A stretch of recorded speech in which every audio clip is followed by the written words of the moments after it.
he would be dead right now. Like, oh he'd be, like, you should be lucky he's even alive right now.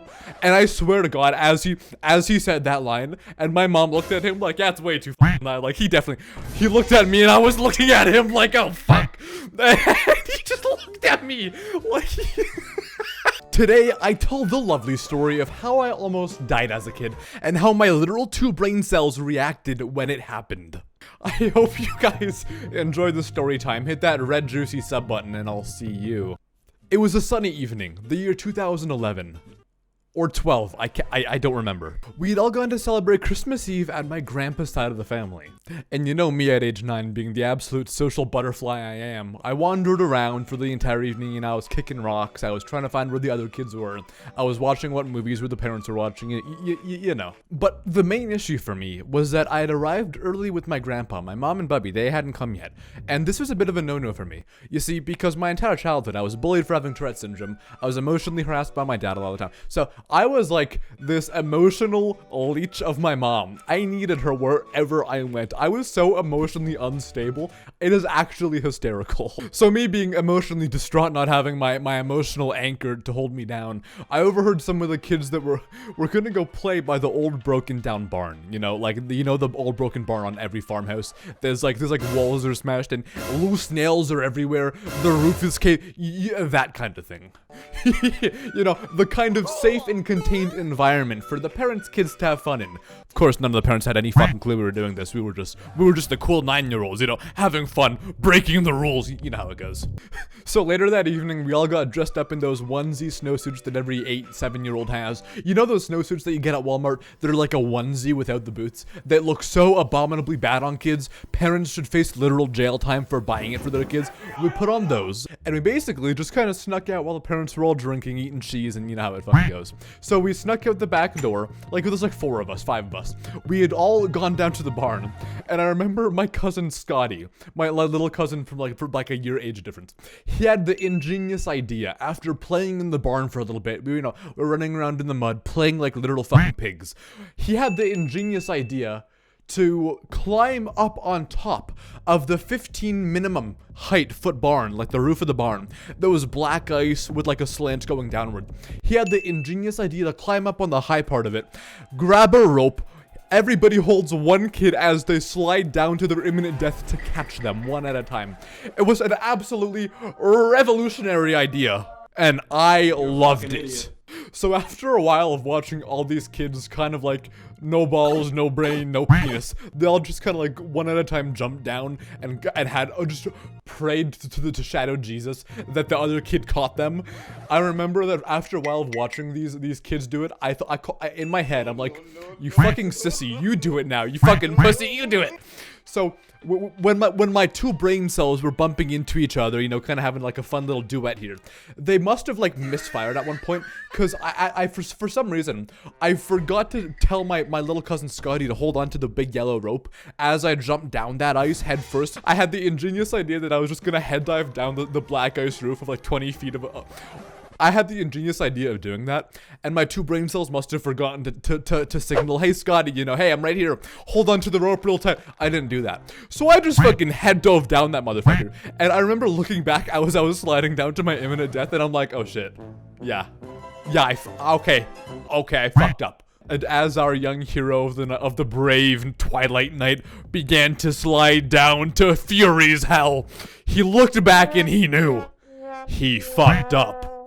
And basically the long story of what happened as I fell in the motion, I landed 18 feet down off the roof, and I didn't just land on the snow or in the mud. I landed in the worst possible fucking place. You don't understand. I landed in this like right above. I was falling right. I didn't know this at the time.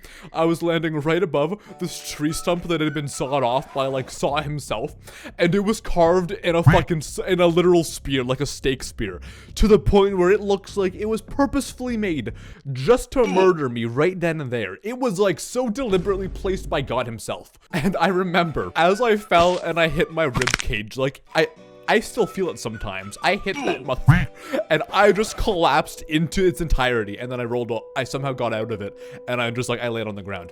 And I remember I was just laying there for like 5 minutes having some out of body fucking experience with And all I remember is I had no breath. Like, I wasn't just knocked the wind out. Like, I literally felt like I was dead. I remember I was like wheezing, like, as I fucking deserved. Of course, I was a dumbass. And I remember I was trying to call for Scotty, like Scott, my younger cousin. And he comes over, he bends over, like, Owen, are you okay? I'm like, I couldn't talk, but if I could, I'd be like, Scotty, I'm impaled. I'm bleeding out. I can't breathe. I'm crying right now. I'm 7. But yeah, dude, I'm okay. Don't worry about me, dude. No. I'm okay, dude. I'm okay. No, but in actuality, it took me a couple minutes to catch my breath, and I was like, get my grandpa. So, of course, he fucking hightails it to the house, and all I can remember the entire time was I was watching, like, the very elegant snow fall on my face, because it was a cloudy, snowy day, and I was, like, I was under the clouds, and I kept thinking to myself, if this is how I die, or it's a rip moment for your boy, like, highlight that shit, dude. So after what felt like a literal eternity of me just sitting there waiting for me to either fucking die or not, I'm like, make up your mind, dude. Just, like, make up your mind. Am I gonna die or am I not gonna? So after a few minutes, I hear my grandpa like running. At this time, he might have been like 65 years old. My grandpa doesn't run, but he was running for me, which and Scotty was following him. I remember my grandpa picks me up, and I don't know if he was talking to me. I was so out of it. All I remember is that he was like carrying me with this mat. I was like doing this, and I remember over the corner of my eye, I see my mom and my buddy pull up, like, because they pulled up a couple hours later than us, and my mom comes running. I was like, oh my god, Owen, are you okay? And I'm like, yeah, I'm just peachy, mom. I'm just peachy. I'm just period cramps, period cramps. So of course, as my mom helps hoist me up to the bench in the front room with like glass panels, like a muskoke room, if you know what that is, she helps hoist me up. And I remember I was like laying on this little bench couch, and I remember she's like, oh, okay, Owen, I've called 911. The ambulance is coming. I'm like, great, mom. How long is it gonna be? She's like, mate, 15-20 minutes. You'll be okay. And I remember in the time that I was just wheezing there trying to catch my breath, like blood is dripping out, I remember the entire time, all I could remember is like how long it took that ambulance, dude. They had to post some Snapchats. And the time that 15 minutes had gone by in my eyes, I could have wielded the force, grown wings, and shat a fucking tail. On God. But that's not the funny part. The funny part is that while I was just laying there trying to stop the wound from spreading, the whole time I was trying, like, my mom was checking like where I was stabbed. I was wheezing. I couldn't catch my breath. I kept crying. I was a kid. The funniest part is that, of course, because we were in like the main foyer of a pretty big house, and all like 40 family members had come together, like 2013, 2012, something like that. I remember because I didn't know these family members that well. They were more distant. I remember some of these older men, like fathers and grandfathers that I didn't know, had been like with like a can of beer, like a brewski. They would walk by, like they would pace by me, and they'd give me these dirty fucking looks, like, oh, I'm sorry. Am I bleeding out? Am I not able to catch my breath? Am I gonna slowly die in the wrong spot? Oh, am I? Oh, I am. You want me to move to the basement? Oh, okay. Oh, my bad. Hey, mom. Yeah, let's do that now. No, not on this man's life, dude. No worries. So the entire time, not only was I trying not to die, I was getting these dirty looks because I was wheezing and bleeding in the wrong spot of the house. And I just remembered how bad I felt. I was like, oh no, I'm gonna die in the wrong spot of the house. On God, the audacity I had to drop blood in the main foyer with the carpet, and I couldn't catch my breath, and I was crying like crazy because I had just been stabbed through and through, and I thought I was gonna, oh, the audacity I must have had, dude. I was not raised with manners, because when you die, you be fucking quiet about it on Christmas Eve. You hear me, you little bitch?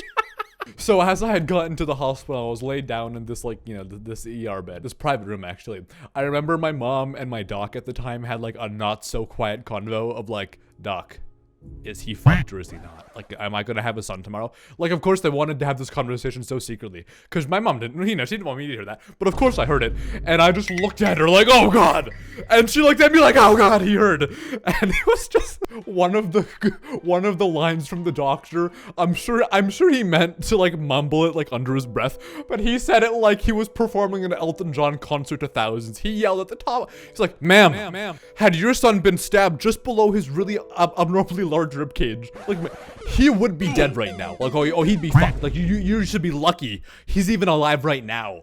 And I swear to God, as he said that line, and my mom looked at him like, yeah, it's way too fucking loud. Like, he looked at me, and I was looking at him like, oh fuck.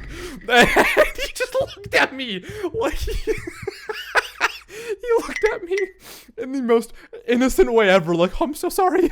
I'm like, what the fuck's the matter with you, doctor? You're the worst. Oh, God. This doctor, from now on, should be legally required to stay 20 feet away from any therapy or mental wellness license ever. This man should be like one of those motivational speakers that's like, yeah, you're fucked if you don't get up at 5 a.m. He's like that kind of guy. So after about 20 minutes of my mom calming me down from a juicy Tourette syndrome outburst of like facial and vocal tics and, you know, all I can remember is one thing, because of course at the time, before my dad and I, which nowadays we've healed our relationship fully, I hope, back then my dad and I were a lot more rough patch. Like, he was a piece of shit to me. I was angry at him. All I could remember as I was laying in bed, like, oh my God, if I die, I just want to see his face one more time. So I asked my mom, like, hey mom, could you call dad, and could he come over? Could he come over, like, and just like hang out with me? I'm like, I know I told him not to come for this Christmas, but like I want to see him. Like, I don't want to. And I remember one of the nurses overheard me and was like, you didn't let your dad come for Christmas, you fucking piece of shit. And I'm like, there's just so many emotions going on in me, and all I get was this fucking bitch ass nurse gives me like the crusty eye look. Yeah, like, you're a bad kid, you deserve what happened to you. All I can remember is like, yeah mom, just please, I want to see my dad. So I called my dad, and he dropped his Christmas Eve plans with his side of the family 300 miles away. He drove over, and by midnight he was here. Of course, I'm very grateful that he did that. And to wrap it up, I didn't die. My dad got to celebrate Christmas with me, which was fun. You know, everybody came back to the house. I got a cool new, hey guys, I almost died. I'm cooler than you motherfuckers. Of course, I told that to all my friends at the time. I thought I was the shit for that. And I also get to use it as a cool story time on YouTube for free views. Okay, but get this. When I woke up the next morning, Santa Claus, you've heard of him, my personal bestie. He must have heard overnight that I'd made an oopsie. Cause when I woke up at the ass crack of dawn, to wake up all my family from their 2 hours of sleep to unwrap presents, of course, as any good, faithful fucking Christian kid does.